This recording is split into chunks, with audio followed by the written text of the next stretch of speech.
Welcome all to Raji's Kid Zone. A quick recap of the last two episodes.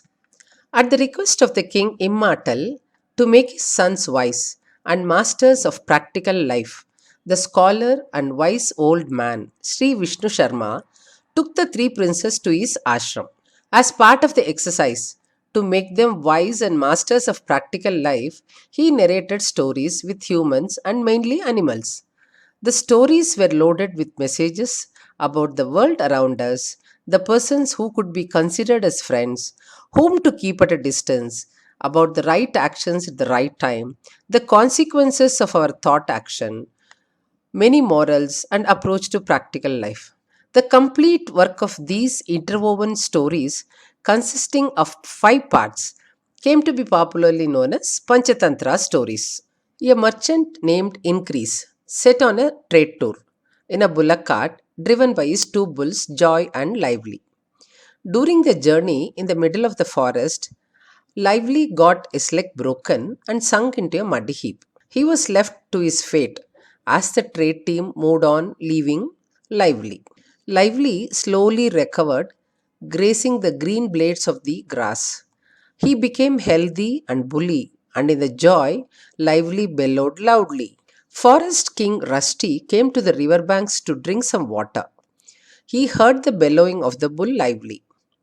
After hearing the bellowing of Lively, the bull, Rusty felt different, though outwardly he tried to maintain himself. Why? Because the bellowing of Bully is unfamiliar and looked strange to the King Rusty. He lost his peace of mind. He was observed and noticed by Victor. Cheek, his friend, did not like what Victor wants to do. He cautioned him by telling him a story of a monkey. Yes, we left here. Let us move on now. Cheek told Victor, why meddle, my friend? Don't you know the proverb that death pursues the meddling flaky as it does the wedge extracting monkey? Please tell me more, curiously asked Victor. Cheek continued, dear friend, in a city beyond our forest was a grove of various trees. With a clear sky and smiling Mother Nature, the grove attracted many. A merchant thought of building a new temple there, and the work began with lot of workers and their supervisors. Every day at noon, the workers and the supervisors will leave for city to have lunch and then come back. On one such day, when they all left for lunch, a troop of monkeys came to that site. They played there as no one was around. Some jumped from branch to branch, some from the rooftop, some fought and kicked each other, fighting and playing. Some were staring at things around. When all these were happening, one monkey observed Wedge being struck in a huge acacia log for splitting. The day was not good for the monkey, probably, which made the monkey curiously find out why the wedge is kept like that. Slowly, it slipped near the log. It tried pulling out the wedge. As the wedge had gone deep into the log, it was hard for the monkey to pull it out. So the monkey sat on the log on the half split portion and shook the wedge with force to loosen it and take the wedge out of the log. Oh my god!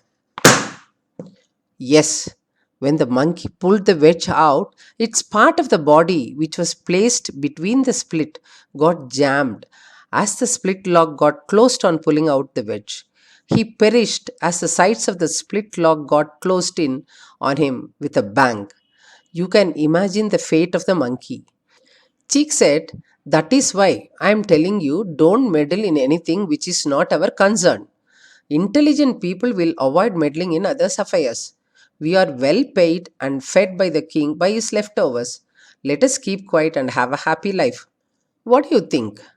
Did Victor keep quiet after this story? No. The narration, explanation, and the justification Victor gave for what he wants to do and why he wants to do, and the conversation between Victor and Cheek are worth thinking about again and again. Let us see what. Victor said, how can you give first rate service merely living on leftovers, satisfying the desire for food and with no desire for distinction? Have you not heard the proverb which says, the wise perceive their goals by serving the king, by hurting his foes and helping his friends. Just a mere desire to fill one's belly is no job at all. Life is a worthy life only when many depend on that life. Why otherwise even a crow with a good beak fill its stomach with the leftovers? Is that a life worthy of any say? If love and kindness are not shown to friends and to any soul in pain, to teachers, servants, and why to oneself, what good is life then, and what use? Even a crow can live many years just filling its stomach. A dog wags its tail and is quite satisfied nibbling a meatless bone. It fawns and rolls at your feet when its stomach gets filled. On the other hand, a bull elephant has to be coaxed before it eats and shows a measure of self esteem. If there be no mind debating good and bad, if religion does not send any challenge to the will, and if only there is a chance to satisfy our belly, then, my dear friend, how do you distinguish between a man beast and a beast? To put it more accurately, even cattle which draw the plough through rough and level soil, bend their necks patiently to heavy wagons' toil, are kind and are of sinless birth, find a feast in the green grass feed. How can they be compared to any human beast? Cheek listened to all these of Victor's, but still said, Victor, you forgot that we do not hold any job in the king's court. Then why meddle? Victor instantly replied, After a little, only the jobless will hold a job. Not only that, one's life or character is unaffected by one's smile or frown, but the honor or disgrace on this earth will decide one's inner worth. It takes much effort to carry a rock uphill, but they come down tumbling in a jiffy. Both virtue and vice are like that only. What exactly do you want to do? What are you trying to tell me, Victor? Look, Chick, our master is frightened. His men are also frightened. The king does not know what to do. How are you so sure, Victor? Victor replied, Is it not as plain as daylight? An ox can understand a spoken word, whereas some force is required in the case of horses and elephants. Men of wisdom can just infer from the appearance of another man. A gesture, a walk, a word said, the look of an eye. A wise man can read one's thoughts. So, by virtue of my native intelligence, I intend to bring the king under my power this very day. Cheek said, Victor, you do not know how to make yourself useful to your superiors. How are you then going to overpower the king? Why, my good fellow, do I not know how to be useful to the superiors? Asked Victor. I have read Mahabharata written by sage Vyasa fully and thoroughly. I have learned from that and know the whole duty of a functionary.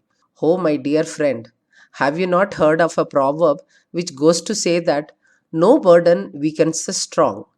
To the enterprising, no road is long. To the well informed person, nothing is strange.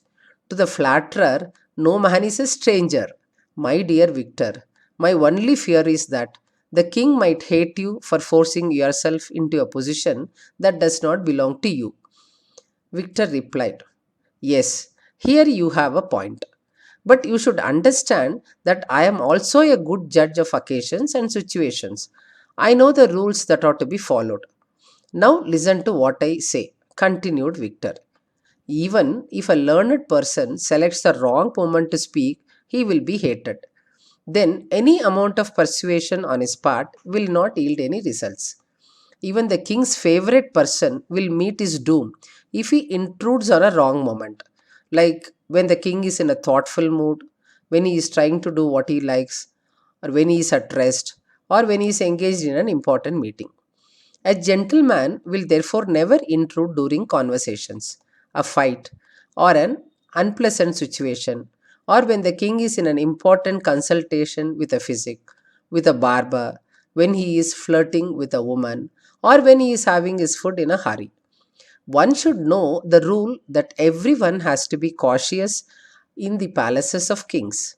Similarly, it is also said that students should not meddle with their teachers' things. Destruction is fast and sure waits for such meddlers. Still, Cheek expressed his worry about Victor's court manners. What did Victor do to convince his friend Cheek?